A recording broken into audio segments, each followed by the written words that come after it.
नमस्कार। आज की कक्षा में हम श्रीकांत वर्मा की कविताओं पर बातचीत करेंगे। श्रीकांत वर्मा की दो कविताओं पर बातचीत हम एक और कक्षा में कर चुके हैं। बूढ़ा पुल और माया दर्पण शीर्षक उनकी कविताओं को हम पढ़ चुके हैं, उनकी व्याख्या कर चुके हैं। आप सब उन कविताओं से ठीक से परिचित हो चुके हैं।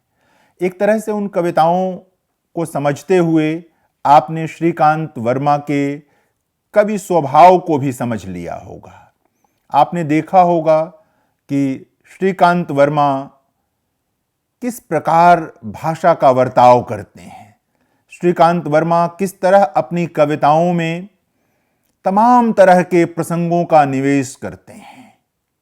लेकिन यह भी समझना जरूरी है कि एक कवि एक ही समय में कविता नहीं लिखता है, और श्रीकांत वर्मा का जो कवि जीवन है वो लगभग 40 वर्षों में फैला हुआ जीवन है। यानी कि अपने कवि जीवन के आरंभ में जिस तरह की भाषा का वर्ताव उन्होंने अपनी कविता में किया, वह अपने मृत्यु के आसपास जो कविताएं उन्होंने लिखी, मगध की कविताएं, उनमें वैसी ही भाषा नहीं है।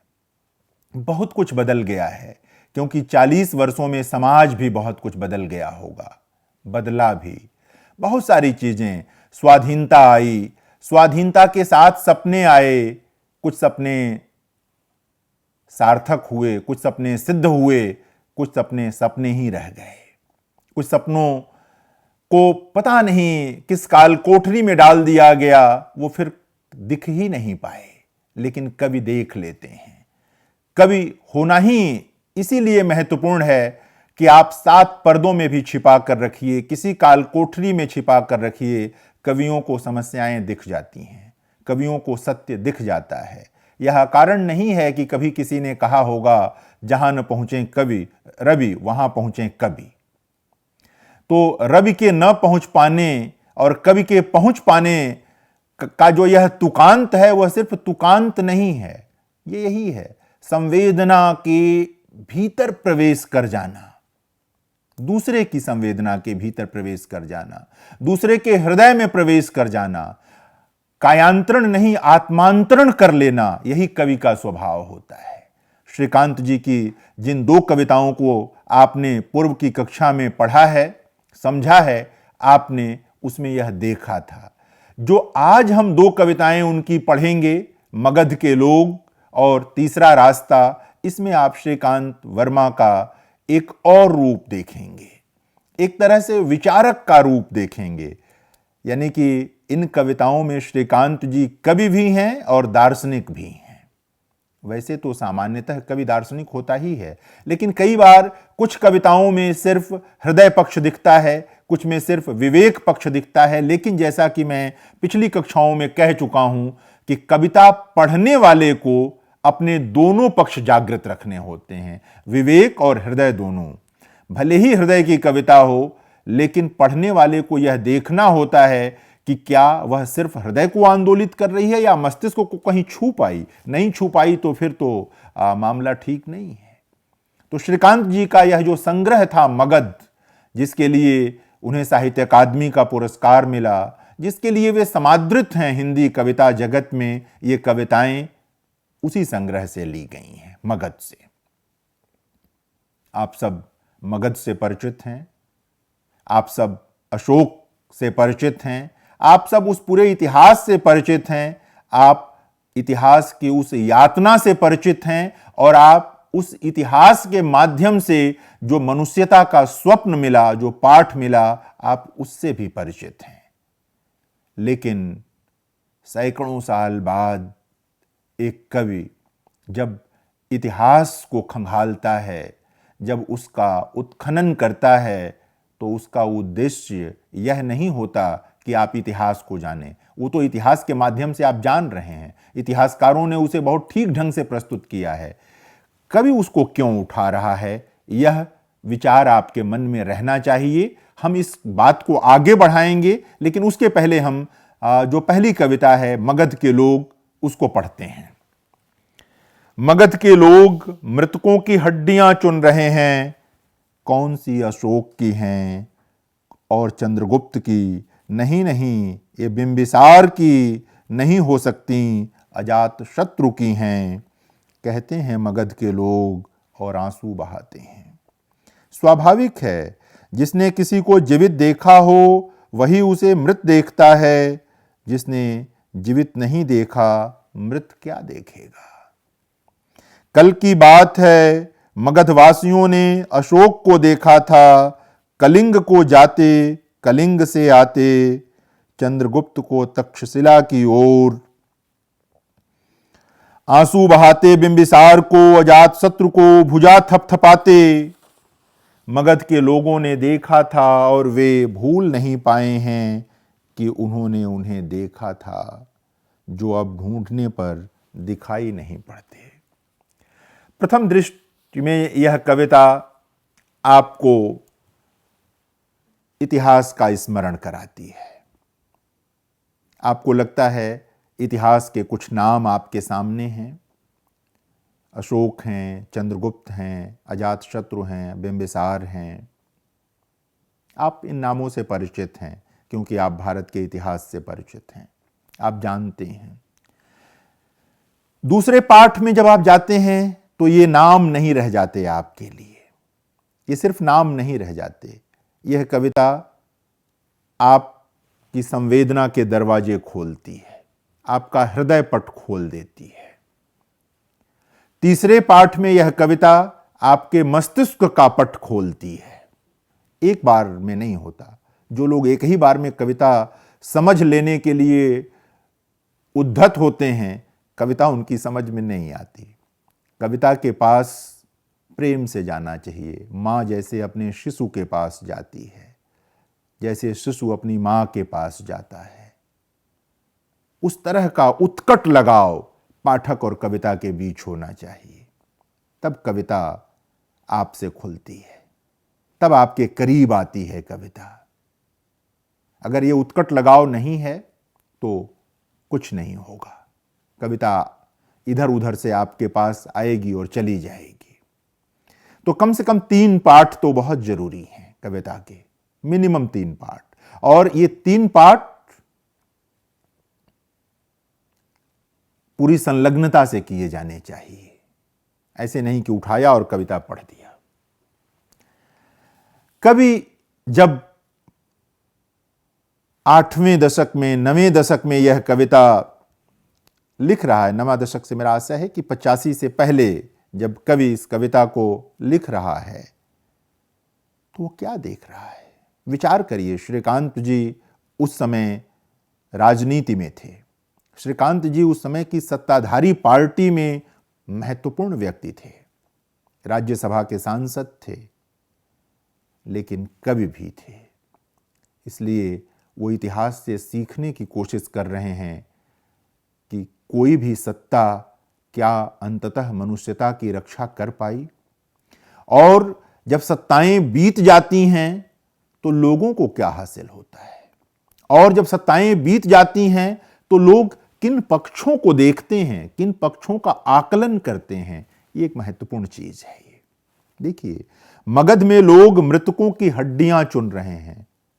यह दृश्य अपने आप में बहुत भयानक है।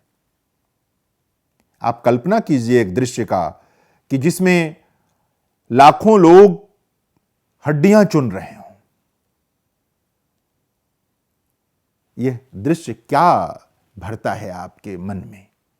एक आजाद देश में, एक स्वाधीन देश में, एक ऐसे राष्ट्र में जिसके प्रति आपका प्रेम है, आपकी अगाध आस्था है, जिसके स्वाधीनता के लिए आपके पूर्वजों ने लड़ाई लड़ी है, उस देश की कल्पना करिए और उन लाखों करोड़ों लोगों की कल्पना करिए जो हड्डियां चुन रहे हैं, और फिर विचार करिए। मनुष्य हड्डियां चुनने के लिए नहीं है। मनुष्य हड्डियां चुनने के लिए नहीं है। मनुष्य मनुष्यता का सृजन करने के लिए है। मनुष्य एक पीढ़ी से अगली पीढ़ी में उन संवेदनाओं को बढ़ाने के लिए है, भेजने के लिए है, जिससे मनुष्य संस्कृति और सुंदर हो सके और शक्तिशाली हो सके, न कि सत्ता के उन तंत्रों को शक्तिशाली करने के लिए है जिनसे बार बार मनुष्य कमजोर होता है। हड्डियां कौन चुनता है? निराश लोग चुनते हैं, थके लोग चुनते हैं, विकल्पहीन लोग चुनते हैं। यह कविता विकल्पहीन समय को हमारे सामने रखती है। जब यह कविता लिखी जा रही थी, या किसी भी विकल्पहीन समय में आप इस कविता को पढ़ सकते हैं और आपकी चेतना को जगाने की कोशिश करती है। और यह भी कैसा होता है कि मगध के लोग हड्डियां चुन रहे हैं और सोच रहे हैं कौन सी अशोक की हैं, चंद्रगुप्त की, बिंबिसार की, अजातशत्रु की, किसी की हों। हड्डियां नहीं महत्वपूर्ण होती हैं, कर्म महत्वपूर्ण होती हैं। किसका काम क्या था, किसने समाज के लिए क्या किया, अपने राष्ट्र के लिए क्या किया, यह महत्वपूर्ण है। कहते हैं मगध के लोग और आंसू बहाते हैं। स्वाभाविक है, जिसने किसी को जीवित देखा हो वही उसे मृत देखता है, जिसने जीवित नहीं देखा मृत क्या देखेगा। एक दृश्य है, एक तरह से दार्शनिक उक्ति है दृश्य के बाद, कि जीवन और मृत्यु के बीच जो बचे हुए लोग रहते हैं उनकी नियति क्या होती है। बड़ा दुखद होता है उनका ही मामला। युद्ध हो जाते हैं, दो देशों के बीच युद्ध हो जाते हैं, दोनों तरफ लोग मर जाते हैं, दोनों तरफ लोग हड्डियां चुनते रहते हैं। यानी कि विनाश, युद्ध, शक्ति का कोई भी विमर्श अंततः आपके हिस्से में हड्डियां छोड़ता है। आपके हिस्से में वो साबुत मनुष्य नहीं छोड़ता, आपके हिस्से में वो मुकम्मल मनुष्य नहीं छोड़ता, हड्डियां छोड़ता है। हम मनुष्य हैं, हम गिद्ध नहीं हैं। यह कविता गिद्ध होने और मनुष्य होने के अंतर का जो बोध है उसको हमारे भीतर भरती है। वह विवेक पैदा करती है कि मनुष्य प्रथमतः भी मनुष्य है और अंततः भी मनुष्य है। यदि वह गिद्ध हो गया है तो यह आलोच्य है, उसकी आलोचना होनी चाहिए, उसकी समीक्षा होनी चाहिए और इतिहास से सीखना चाहिए। नहीं तो बचे हुए लोगों के हिस्से में हड्डियां होती हैं जिनका मनुष्य के लिए कोई मोल नहीं है। कल की बात है, मगधवासियों ने अशोक को देखा था, कलिंग को जाते कलिंग से आते। गौर कीजिए, कल की बात है, मगधवासियों ने अशोक को देखा था, कलिंग जाते और कलिंग से आते। बहुत सादा सी पंक्तियां हैं ये, कि गए और आए, लेकिन ये इतनी सादा पंक्तियां नहीं हैं। जिस शक्ति के अहंकार में अशोक गया था कलिंग, वह वहीं विसर्जित हो गया। उसे युद्ध के मैदान में वह शक्ति विसर्जित हो गई। वह वहां से जब लौटा तो बौद्ध हो गया। उसके भीतर मनुष्यता जो है वो हराने लगी। यानी कि एक युद्ध ने अशोक को राजा से मनुष्य बना दिया। बड़ी बात है। राजा कोई भी हो सकता है, मनुष्य हर कोई नहीं हो पाता। वह करुणा जो अशोक के भीतर पैदा हुई वह असामान्य है, असाधारण है। और हमारी स्मृति में जो अशोक है वह कलिंग का विजेता अशोक नहीं है। हमारी स्मृति में वह अशोक है जिसने कलिंग में हुए नरसंहार पर शोक व्यक्त किया, उससे दुखी हुआ, इस कदर दुखी हुआ कि उसने एक तरह से कहें कि राजपाट से ही उसका मोहभंग होने लगा, शक्ति से मोहभंग होने लगा। स्मृति का एक सिरा यहां पर है। क्या यह कविता अपने समय के लोगों को याद दिलाने की कोशिश नहीं करती है जिस समय यह कविता लिखी गई होगी? कि कोई भी सत्ता स्थायी नहीं होती, कोई भी अहंकार आपको किसी मंजिल तक नहीं पहुंचाता, वो आपको अधर में लटका देता है, डुबो देता है आपको। चंद्रगुप्त को तक्षशिला की ओर जाते, आंसू बहाते, बिंबिसार को, अजात शत्रु को भुजा थपथपाते कहां गए ये सारे शक्तिशाली लोग?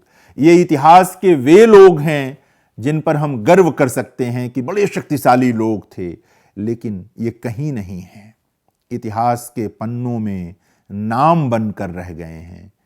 व्यक्ति यदि मनुष्यता से भरा हो तो सिर्फ नाम नहीं रह जाता, वह विचार बन जाता है। जिस तरह अशोक एक विचार बना, जिस तरह महात्मा बुद्ध एक विचार बने, जिस तरह महात्मा गांधी एक विचार बने, उस तरह विचार बन जाता है। लेकिन यदि यह बात न आए तो वह सिर्फ इतिहास में एक नाम बनकर रह जाता है।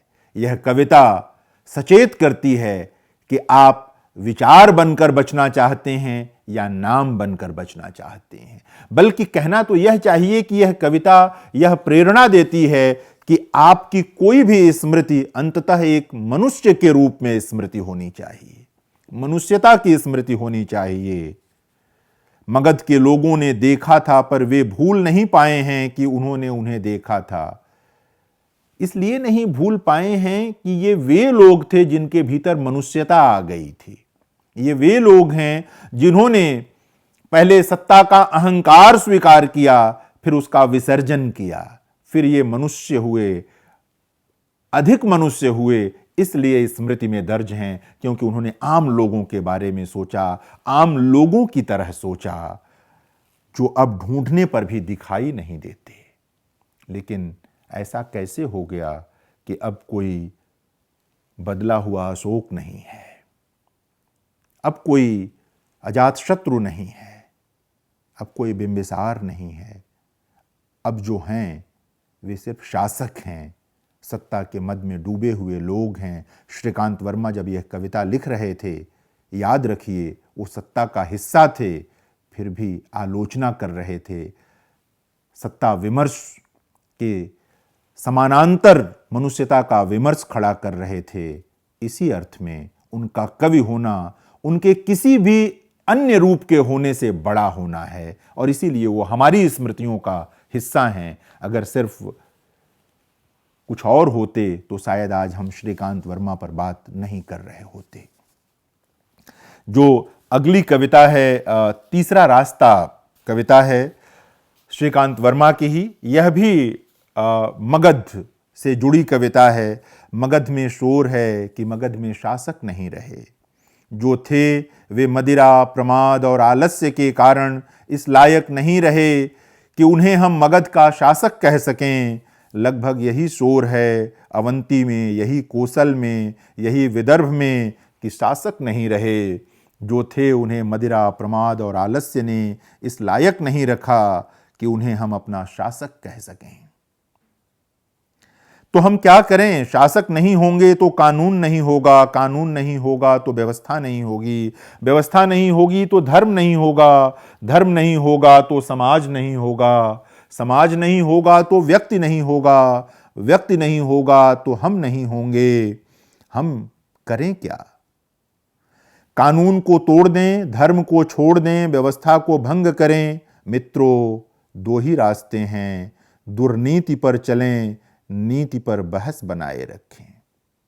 बहुत मार्मिक पंक्तियां हैं। किसी भी कालखंड में जो लोग सत्ता में हैं उन्हें इन पंक्तियों पर विचार करना चाहिए। दुराचरण करें, सदाचार की चर्चा चलाए रखें, असत्य कहें, असत्य करें, असत्य जिएं, सत्य के लिए मर मिटने की आन नहीं छोड़ें। अंत में प्राण तो सभी छोड़ते हैं, व्यर्थ के लिए हम प्राण नहीं छोड़ें। मित्रों, तीसरा रास्ता भी है, मगर वह मगध, अवंती, कोसल या विदर्भ होकर नहीं जाता। बहुत मार्मिक, बहुत अर्थपूर्ण कविता है यह।